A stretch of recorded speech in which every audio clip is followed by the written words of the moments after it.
Körningen var, den är precis som du har sett på YouTube på de här Russian car crashes. Liksom. Man mår livrädd hela tiden. Liksom. När man kommer till en korsning, bara kommer jag överleva den här korsningen då? Hallå, hallå! Hallå, hallå igen! Igen ja, vi har ju träffats tidigare. Jajamän, på Elmia 19 eller var det 18 kanske? 19 var det. Ja. Då hade du en av de coolaste bilarna på Elmia, tycker jag i alla fall. Tack så mycket. Det är inte många jag träffat som har en Lada som drömbil. Nej, det är nog väldigt ovanligt tror jag. Det är nog säkert, absolut.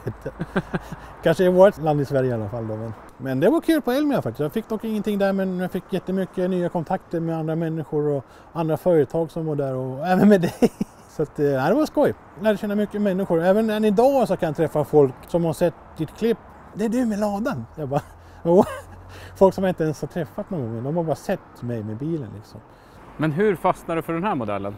Det var väl en händelse att det var just den här modellen. För som sagt, jag ville egentligen ha en herrgårdsvagn från början. Det var jättesvårt att hitta en sån. Jag ville inte ha någonting som bara är fixat och så åker man och bara hämtar den och tar all ära utav det liksom, så att säga då. Man ville ha lite själ i bilen också. Och de som fanns som var herrgårdsvagnar, de var slitna liksom. Eller så var de uppiffade som den här är nu så att säga då. Lite som våran Amazon i Sverige liksom. Det är en kultbil. Fast den håller fortfarande standard, eller vad man ska säga. Så man har fått bra respons faktiskt från alla håll och kanter. Även från yngre människor som är yngre än mig till och med. Som kanske precis har kommit in i bilvärlden. De tycker det är fränt att man har sån. Och de frågar givetvis vad det är för bil. För de har sig aldrig sett en sån här bil någon gång. Då säger man att det är en rysk bil från Ryssland som sagt. Det är en Lada VAZ 2106 som den heter idag. Så heter den väl B3, fast det är en B med så här baklänges 3 liksom så att säga. Som de har i Ryssland. Jag vet inte vad det står för. Men undrar vad SL står för det här? Ja, jag fick det där förklarat då när jag var på Elmia där. Men jag har tyvärr glömt av det. Men det här är tydligen inte den mest utrustade bilen tydligen då. Och det fanns en värre variant. Om man nu kan kalla det för det. Men som är mer utrustad kanske då. Jag vet inte vad det innebär. Om det är handgas då eller vad det kan vara. Jag har ingen aning. Men som jag fick veta då när jag bodde i Bollnäs fortfarande så träffade på en gammal försäljare där som hade faktiskt ladaförsäljning. Men han pratade om att de här var nya och kostade typ 13 000 kronor. Alltså. Det är inte så mycket pengar. Jag kommer inte ihåg vilket år jag kan prata om heller. Om det är också kanske 90-tal eller 80-tal eller kanske de har haft samma pris hela vägen kanske. Jag har ingen aning. Men jo, så de är inte så dyra då. Men de kostar mer idag kan jag säga. Men dock så hittade jag ingen herrgårdsvagn så det fick ju bli en helt vanlig sedan istället som jag är riktigt nöjd med faktiskt.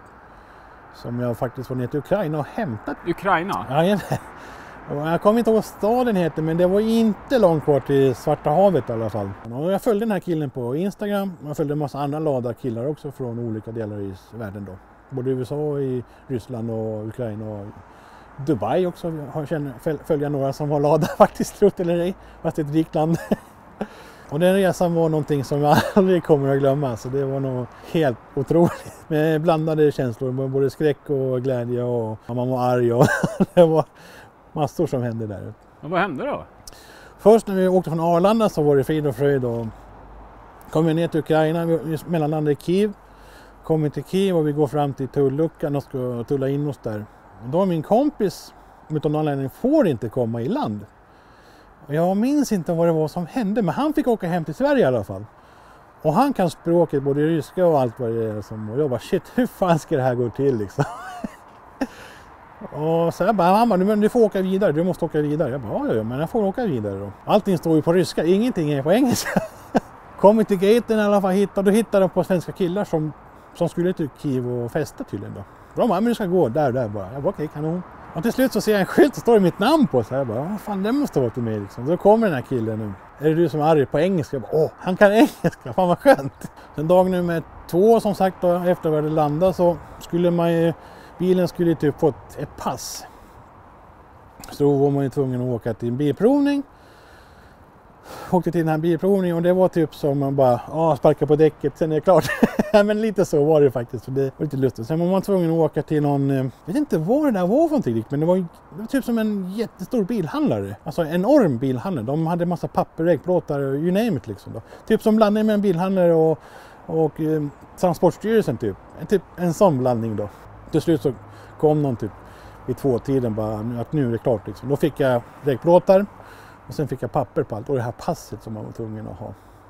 Körningen var, den är precis som du har sett på YouTube på de här Russian car crashes. Liksom. Man mår livrädd hela tiden. Liksom. När man kommer till en korsning, bara kommer jag överleva den här korsningen. Och det var faktiskt nära några gånger, måste jag säga. Det var sjukt så de kör där också. Och sen vägarna i Ukraina, liksom. Alltså, tänk dig den värsta grusvägen med alla potthål du kan hitta. Liksom. Så är deras asfaltsvägar där. Alltså. Det är nog helt sjukt alltså. Och sen åkte jag 80 mil till polska gränsen då. Sen kom jag till tullen klockan 10 på kvällen. Ska jag visa upp det här passet där och det gick ju bra tills jag kom till första checken. Liksom. Då började jag kanske, då var det så ingen kunde engelska i polska gränsen till och med. Det är det jag tycker är så konstigt. Polen är ändå ett EU-land och inte kan engelska liksom. De började fortsätta prata ryska med mig liksom. Men du måste prata engelska, sa jag på engelska också. Sen var jag så ledsen, ja, men jag pratar svenska med dem. Då var det också lite, för de fattade inte vad jag sa. Och så till slut så släppte han förbi mig för han hade kollat på det här passet på den här bilen och kollat på mitt pass. Kommer till check nummer 2. Och då blir jag anklagad för att jag har falskt pass för jag ser mycket äldre ut när jag är på passet. Så jag bara, men vad spelar det för roll? Om allting ändå stämmer så och jag har mindre skägg på passet liksom. Jag kommer till checkpunkt nummer 3 och då ska jag väga bilen. Jag tänkte, vad är det som händer? Ska jag göra det här? Ja, jag får göra som de säger då. Så jag bara upp på den här vågen och vägde bilen. Sen vägde 985 kilo med i då. Och sen checkpunkt nummer 4. Och då var det ännu mer kaos. Då var det någon riktig stridsmänniska där som var tullpolis där. Han sa att började de titta alla papper. Då vill de ju veta kostnadspapper på kvittot och allt det här också. Ja, men du vet, det finns ingen i Sverige som köper sådana här bil oavsett priset liksom. Ja, men jag vill ha en sån här bil liksom. Nej, det är något konstigt så här. Checkpointen var gjord, men jag fick inte åka därifrån för deras överbefälhavare hade kommit på plats. För han misstänkte mig för narkotikasmuggling då. Nej. Ja, visst. Så jag fick parkera. Och då var klockan kanske 2 på natten. Och där var det sedan 10. Så jag bad mig parkera åt sidan där. Jag låg och sov i baksätet i en lada som inte är så stor. Och jag är 1,90 lång. Men det gick. Fosterställning är alltid bra. Ja, och sen kom han vid 7 den här gubben då. Och han var också hur jävla grinig som helst. Jag fick dem att sitta i häktet till och med. Så de fick sätta mig i en häktessal alltså. För de trodde att du hade smugglat knark? Precis. För det finns ingen svensk som köper en sån här bil liksom. Och under tiden när de har förhör, då går de genom en hund och röntgen och kollar verkligen allt. Så de hade rivit upp säten, baklucka, allt. De har verkligen rivit allt som var löst på bilen, alltså, som gick att ta löst. Liksom. De hittade ingenting. De höll mig kvar ändå. Och så sa jag, vad ska jag göra för att komma härifrån? Ja, du får betala en deposition. Jag bara, vad är det på då? Och då var det 8 000 polska kronor som jag skulle få tillbaka när jag checkade in i Sverige på Tullverket. Ja, sagt och gjort. Jag kom loss därifrån 14 timmar senare. Sen dagen efter så drog vi till Gdansk. Fick nog boka om biljetterna där. Sen när vi väl kommit till Sverige, kommit till Nynäshamn och så ska jag checka in på Tullverket så jag får tillbaka de här pengarna och även att checka in bilen överlag. Det måste man ju också göra. Då finns det ingen tullpersonal i Nynäshamn. Så då ringer jag till Tullverket och frågar vart ska jag åka någonstans för att få det här fixat. Liksom. Annars så kan man ju bli anmäld för det. Eftersom att det var så hemskt i Polen att det ska vara smuggleri. De har men åkt till Värtahamnen, det är alltid folk där. Jag kommer dit, klockan kanske är 3. Kommer dit, inte någon där heller. Det är helt bommat på Tullverket i Värtahamnen också. Men då träffar jag på en polis där.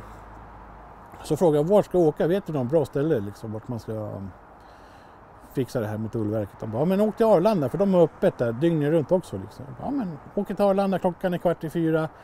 Då mötte jag tullpersonen på väg hem. Jag bara, vad fan? Jag bara, skitsamma. Jag åker hem, för jag bodde i Bollnäs då. Så jag tänkte, jag åker hem, klockan är så mycket, jag måste hem. Kommer hem och sen 2 dagar senare får jag brev på posten.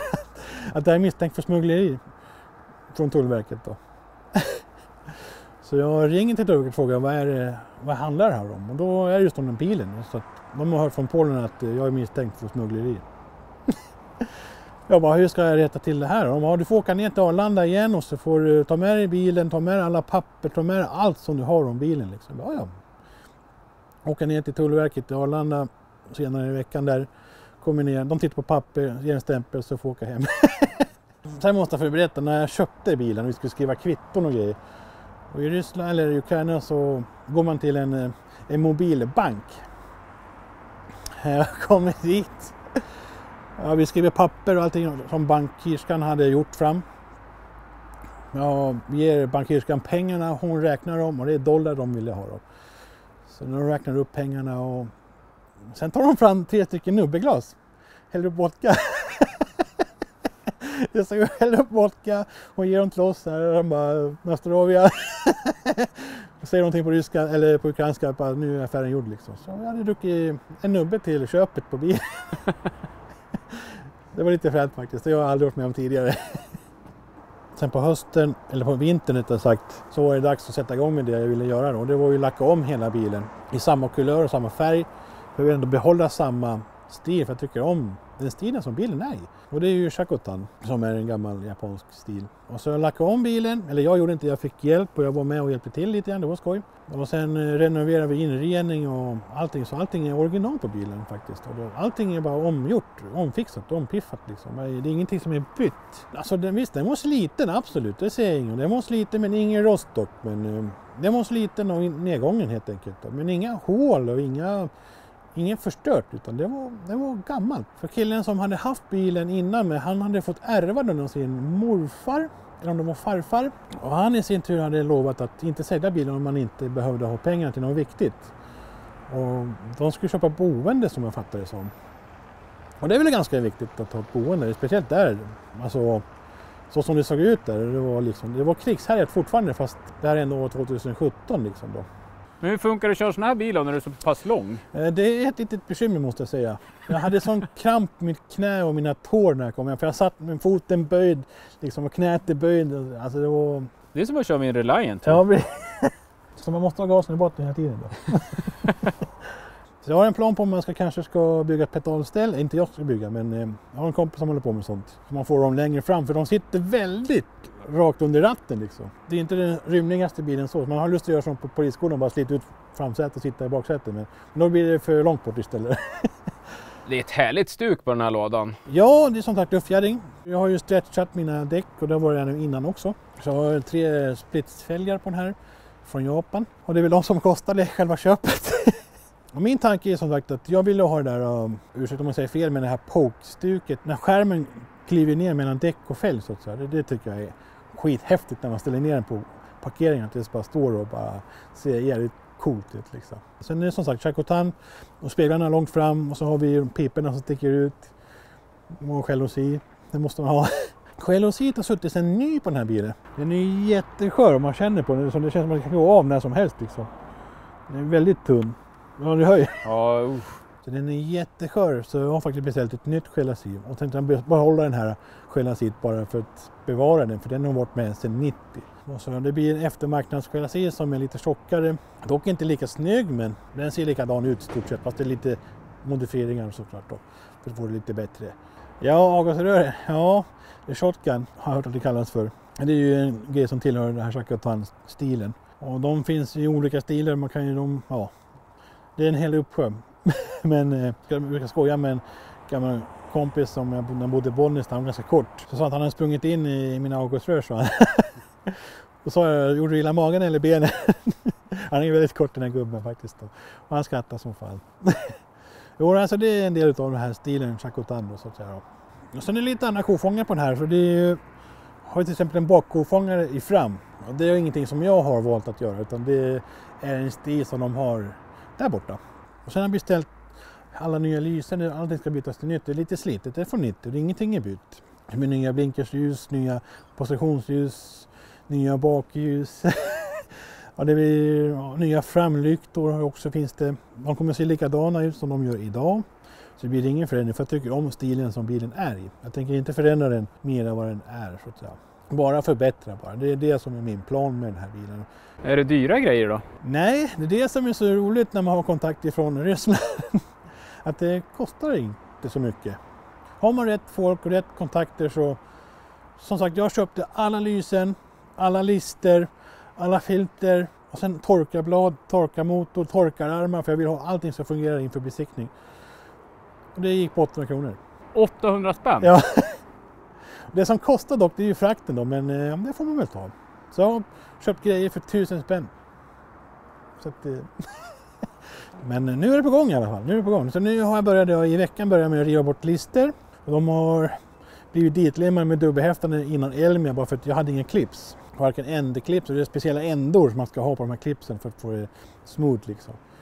Ja, det har varit en snabblösning innan Elmia och de som bygger bilar inför Elmia vet ju hur det är. Att det blir snabbt och enkelt när det börjar närma sig åka vägdags då, så att säga. Sen ska speglarna lackas om igen. Jag ska försöka hitta lite ballare speglar än vad jag har idag. Som verkligen ingår här med den här Chacotan-stilen då.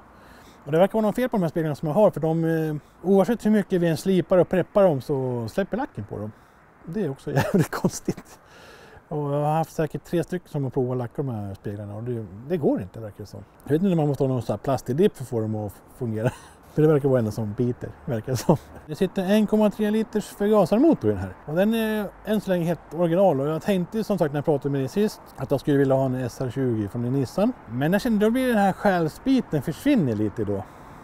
Så då tänkte jag, men då borde det ballare kanske med en annan kam. Förgasare, kanske någon Weber eller någonting. Så något sånt här som låter gammalt liksom. Det är lite fränt också faktiskt då. Och då frågar jag givetvis, hur många hästar har den? Ja, den kanske har 75. Så mer än så är det nog inte. Sen är det en 4-växlad vanlig låda också. Ganska lätt med den här växelspaken som jag har idag. Så det är en ganska tung knoppen på den. Den är lätt att få in, man behöver bara liksom putta till den lite grann så har man växel i. Så vi ska fortfarande bygga om framvagnen en gång till. Den vill inte vara med riktigt så min tå flyttar sig hela tiden. Och det är någon himpa-vimpa-system de har gjort i Ukraina tror jag. Jag tror inte att det är original i alla fall. Så kör du på en liten sten då är tågen borta direkt liksom. Jag har byggt om bak- och framvagn för att få plats med luftfjädring som jag har idag. Och det var också en riktig jäkla historia med luftfjädring. Oj, jag har också blod, svett och tårar alltså.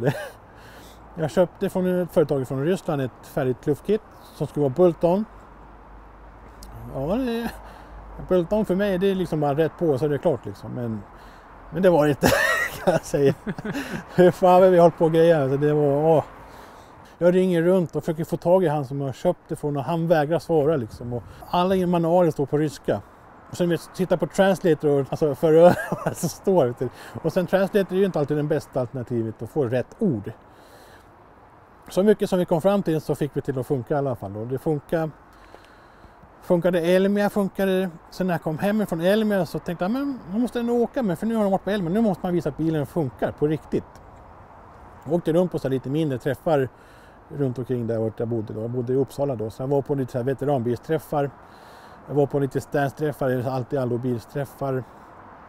Sen var jag på Dragon Gate med Lowlife. Men då hände någonting med min luftfjädring. Då ballade det ur helt. Det var kortslutning i hela luftsystemet. Alltså all ström alltså. Det var bara fnöska kvar utav allt. Så det var riktigt kort just då. Vilken härlig bil. Men vi kan ju tyvärr inte provköra eftersom ni inte har någon ström i bilen. Det nästa dilemma är att det är solen upp och går ner. Ja, exakt. Så vi får ta och runda av här då. Ja. Då kanske det blir Elmia nästa gång. Ja, absolut. Det vore skitroligt. Jag väntar som sagt på svar därifrån. Så vi får väl se då. Så jag hoppas att det blir X-hallen faktiskt då, den här gången. Det vore roligt faktiskt. Stå där med de andra coola grabbarna och visa upp den här. Jag har inga förväntningar men det vore skitroligt faktiskt. Det vore faktiskt en dröm som bilbyggare får vara med i X-hallen konstigt nog. I alla fall för mig som ändå är med i gatugrejen liksom. Vi får säga så då. Ja, men tack så mycket. På återseende. Tack. Hej på dig. Hej.